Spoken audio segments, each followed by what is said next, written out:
The gods were dying, not fading, dying. The one thing you were always promised the gods could never do. The only cure lay at the bottom of the sea, and to reach it, they had to clasp hands with the demons who wanted them gone, sink a mountain into the ocean, and pull. What rose first was not the cure. It was a poison, black and breathing enough to end every world at once, and one god walked up to it and drank. This is the churning of the ocean of milk. Watch his throat. It started with an insult nobody meant. A wandering sage handed Indra, the king of the gods, a garland of flowers that would never wilt. Indra, careless up on his elephant, tossed it down. The elephant ground it into the mud. The favor of the goddess of fortune had been sitting in those flowers, and gods who throw fortune in the dirt do not get to keep it. The curse was quiet and total. The shine went out of heaven. Lakshmi, the goddess of everything that thrives, of luck and wealth and the green in a growing thing, turned her back on the gods and sank down into the ocean of milk. And she took the world's good fortune down with her. And the gods began to wither. Their light dimmed, their strength ran out like water through a cracked jar. Age reached them which was never once supposed to be allowed. We are the immortals. We are the ones the prayers go up to. And I can feel myself getting older by the hour. Who does a god pray to when it is the gods who are running out of time? And across the border of the worlds, their enemies smelled it. The asuras, the demons, the anti-gods, the older and hungrier children of the same creation. Every day the gods faded, the demons grew. Heaven was about to change hands. So Indra did the only thing left to him. He went to find the one god who was not panicking. Vishnu, the preserver, the one who holds the universe together while everyone else fights over the pieces. He heard the whole sorry story without moving. And when he finally spoke, he did not offer comfort. He offered a plan. There is a nectar, amrita. One taste and death lets go of you for good. It is not in heaven, and it is not in my hands. It is dissolved in the ocean of milk, and the sea will not simply hand it over. You will have to take the ocean apart to find it, churn it, the way a farm wife churns milk into butter, until the sea gives up what is hidden in it, and you cannot do it alone. You are too weak now, and there are not enough of you left. There is no one else who would ever help us, not the demons. The word landed in the hall like a dropped blade. The demons, the very enemies who were waiting to finish them off. Vishnu wanted the gods to walk over and offer them a partnership. Promise them a share, tell them the immortality gets split evenly, gods and demons alike. They want to live forever every bit as badly as you do. They will pull, leave the rest of it to me. So the gods walked into the demons' own territory, carrying an offer instead of a weapon, and the demons, to their surprise, listened. Their king heard the word immortality and leaned forward. Let me be sure I have this right. You who we were about to finish come to us with a sea full of endless life, and you want our arms to help you pull it up, and you will share it half to us. The gods swore it half and half and even split, and the demons agreed, because forever is a thing worth standing next to your worst enemy. Now they needed tools no hand had ever held. To churn an ocean, you need a staff to spin and a cord to spin it with. So they took a mountain. Mount Mandara, torn up whole by the roots, dragged down to the shore and stood upright in the water to be the churning rod, a mountain for a paddle. And for the rope, they went to the king of serpents, Vasuki, a snake so vast you could wind him around a mountain and still have length left over, a living cord with a mouth at one end and a lashing tail at the other. They coiled him around Mandara. The demons proud seized the head, the gods took the tail, and that one small arrangement was the first quiet mercy Vishnu worked, though nobody caught it yet. They heaved gods hauling one way, demons the other, the great snake groaning around the stone, and the whole mountain began to turn, and then all at once it began to drop. There was no floor under it. The mountain drove straight down into the soft bed of the sea, and the churn was finished before it had started, buried in the mud. Gods and demons stood there with their arms on fire, watching their one hope go under and beneath the surface, where none of them could see. Something moved to catch it. Vishnu went down into the dark of the sea himself. He took the shape of a tortoise, Kurma, a shell as wide as an island, and he set that whole mountain on his own back, and held it up from below. Now pull, I have the base of it, the mountain will not move again. Pull, and do not stop whatever the sea throws up to make you stop. Dia embraced on the back of a god who had made himself into a living foundation. Mundara steadied in the waves, and the churning of the ocean of milk truly began. Back and forth the great serpent turned, and the ocean started to give. For 100 years, 1,000, there is no clock down at the beginning of things. They pulled, the mountains spun, the milk-white sea whipped up into foam, and then into froth, and then into something that boiled like the inside of a storm. And Vasuki suffered for it, wrenched one way and then hauled back the other. Hour after century, the serpent-king began to burn from the strain. But smoke poured out of his mouth, then fire, and the demons who had grabbed the proud end.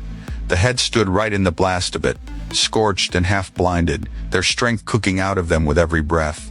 The gods, back at the tail, felt only the warm wind of it. That was the mercy Vishnu had hidden in the seeding. He had let the demons claim the place of honor, and the place of honor was the place that burned. Still they pulled, and the tortured sea began to hand up its secrets. But not in the order anyone was hoping for. Because the first thing a poison world gives up is the poison. Rose out of the churning water like a bruise spreading under skin. The Halahala, the venom at the very bottom of everything. Black shot through with blue-green fire, and the instant it touched the air it started to kill. Not one person, everything. It boiled the sea it came out of. The smoke of it alone withered whole forests on far shores. The sky went brown, birds fell out of it. And the gods and demons who had been straining shoulder to shoulder a breath ago scrambled back from the water together, one single terrified crowd, because this thing did not care whose side you were on. This was the end, not of a battle, of the world. The churn had cracked the sea open, and pulled up the one thing that could unmake all of it. Gods and demons and every living creature at once. And not a single one of them had the power to put it back.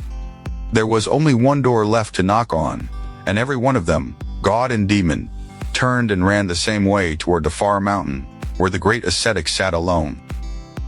High on Mount Kailash, above all of it sat Shiva, the destroyer, the wild one, ash smeared on his skin, a crescent moon caught in his hair, a serpent asleep at his throat, the god who wants nothing and owns nothing, and therefore fears nothing at all. They came screaming up his mountain, with the death of the world at their heels. Great one, it is loose, the poison, the Halahala, it is eating the sky. We churned the sea and we woke the thing sleeping under it. There is no one else left. You are the last power above it. If you will not hold it, nothing will. Shiva looked down the slope at the black tide climbing toward heaven. He did not ask whose fault it was. He did not ask what he would get for it. He already knew what he was going to do. The way still water already knows. It will take the shape of whatever you pour it into. Bring it to me. They could not carry it in their hands, so he went down to it instead. And where every other living thing had run from the poison, the destroyer walked straight into it, and gathered it up out of the sea, all of it into his two cupped palms. A god, holding the death of everything like a man holding a little water to drink. And then without a word he lifted it to his mouth. Shiva, no. That was Parvati, his wife, the daughter of the mountain. She saw what he meant to do, and she moved. But she could not stop him from drinking, so she did the one thing she still could. As the poison went down, she drove her hand hard against his throat and held it there. Because the whole universe was sitting inside him, every world, every one of us folded up and held safe in the body of the god. If that venom reached his belly, it would spread out into all of creation from the inside. Her hand slammed the door on it. The poison stopped, caught in his throat, pinned there by the grip of the one who loved him, unable to go down and unable to come back up. It did not kill him, he was too vast a thing to be killed, but it left its mark. His throat turned blue, a deep, bruised, permanent blue, the exact color of the venom he would not let past his own body and out into ours. From that day they called him Nilakantha, the blue-throated god, the one whose name is a scar. He took the single worst thing the sea ever made, and he kept it in his own neck forever, so that it would never once reach yours. He did not do it for a reward. There was no nectar yet, and even later, when there was, he never once lined up for a drop of it. He drank the poison for free. That is the part the story wants you to sit still with the highest of the gods, did the lowest, most painful job of all, and ask for nothing. Because that is what devotion actually looks like the moment it stops being just a word. With the poison gone, they went back to the rope, and now at last the ocean of milk began to give up its wonders. One by one, they rose out of the froth, and each one was a marvel the world had never seen before. Ao Gao, the color of morning. Kama de no, who could pour out anything that was ever asked of her. A white horse with 7 heads. A white elephant with skin like a thundercloud, that Indra took at once for his own. A jewel so bright, it lit the sea from underneath. And Vishnu set it on his chest, a tree whose flowers would never fall. Gods and demons watched treasure after treasure climb out of the water, and the churning kept turning, and the best of it had still not come. Because then the sea went suddenly calm and bright, and a single lotus opened on the surface, and standing on it was the one who had left them at the very start of all this. Lakshmi, fortune, herself come home, robed in red and gold, a lotus in her hand, the shine of every good thing walking on the water toward the gathered gods, and the whole exhausted host of them held its breath. She looked over all of them, gods and demons both, every face turned up to her, every hand half reaching, and she walked past all of it. She went to Vishnu, and she chose him, and she laid a garland around his neck. Fortune does not go to the one who grabs for it. It never has. It goes to the one who holds the world together and asks for nothing back. I know exactly where I belong. And with the goddess of fortune back among them, the light came home to the gods. But the sea was not done yet. It had saved the real thing for last. The water heaved up one final time, and out of the deep rose a figure in shining robes, a god with the steady hands of a healer, and cradled in his arms a single pot. Ton Vantari, the physician of the gods, and the pot he was holding, held the amrita, the nectar, the end of death itself, the one thing they had torn a whole ocean apart to find. Sitting there now in the open air, and for one long heartbeat nobody moved. Gods on one side, demons on the other, and forever itself sitting in a clay pot in the space between them. Then the demons remembered that they were still the stronger, and they stopped waiting for their share. Enough of the sharing, we pulled ahead, we took the fire in the teeth. That pot is ours. All of it. Take it. Demons snatched the amrita clean out of the healer's arms, and the whole even split tore in half in an instant. They ran with it, snatching the pot from hand to hand, already turning on each other over who would drink first. The gods had done every scrap of the work, and lost the prize in a single grab. The gods turned to Vishnu, Rob desperate out of ideas, and Vishnu, who had already been the tortoise and the strategist, now became something else entirely. He vanished, and onto the shore, walking calmly into the middle of the squabbling demons, came a woman. No one there had ever seen anything like her. The demons stopped fighting mid-shout. Every eye in that snarling crowd turned and fixed and went soft. Vishnu had become Mohini, the enchantress. Beauty, with a purpose behind it. The most dangerous shape he would ever wear. Such big, strong warriors, and all of you screaming over one little pot. You cannot even share it, can you? You will spill immortality wrestling in the sand. Give it here. Let me pour. I promise every last one of you gets exactly what he deserves. And the demons, every single one of them handed forever over to a stranger because she smiled at them.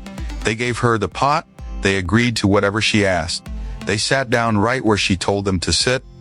She lined them up, gods in one row, demons in the other, and she started to pour, beginning of course with the gods.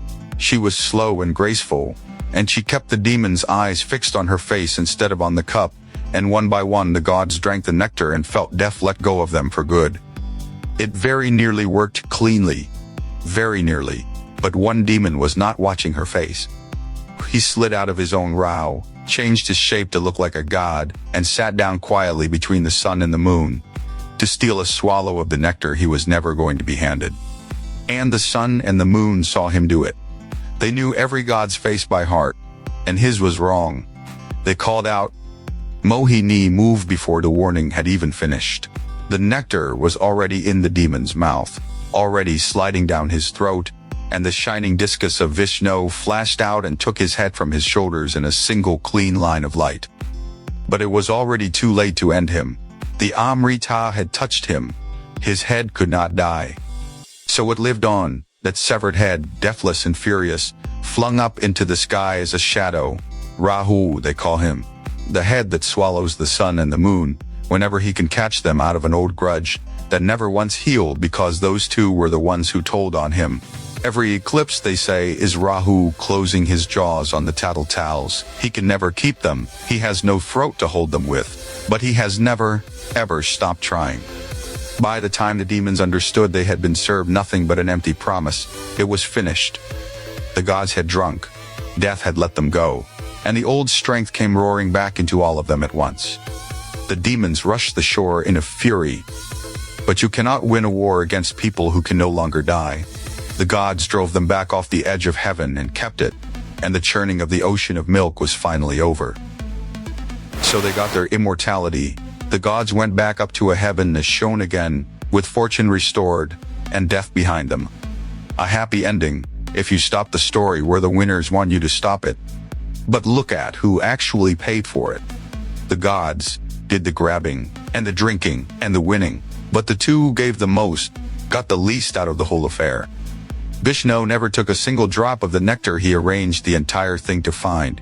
He was too busy being the floor it all stood on, and the trick that finally saved it. And Shiva got the poison, while everyone else was lining up for endless life. The greatest of them swallowed the one thing nobody else would go near, and he wears the bruise of it on his throat to this day. That is the quiet argument buried inside this enormous, crowded, treasure-spilling myth. Everybody remembers the nectar. The story itself remembers the blue throat. Because immortality in the end went to the ones who reached for it. But the myth saves all its love for the ones who reach for the poison instead, the tortoise under the mountain, the hand on the throat, the god who drank the worst of it so that it would never reach the rest of us. The nectar was the prize. The devotion was the whole point. So here's what I keep turning over. And I would honestly love to hear you fight it out down in the comments. Everyone in that story wanted to live forever. Only a handful were willing to be hurt for it. Which one would you actually have been, the one waiting in line for the nectar? Or the one walking toward the poison? Be honest. I read every answer. This is the forgotten Pantheon, where the gods bleed and burn and drink the worst of it. To keep a world they are not even sure deserves them. If the blue-throated god got to you, subscribe, and stay down here in the dark with us a while. Because that serpent-king they wrapped around the mountain and wrenched for 1,000 years, Vasuki, does not forget a thing like that.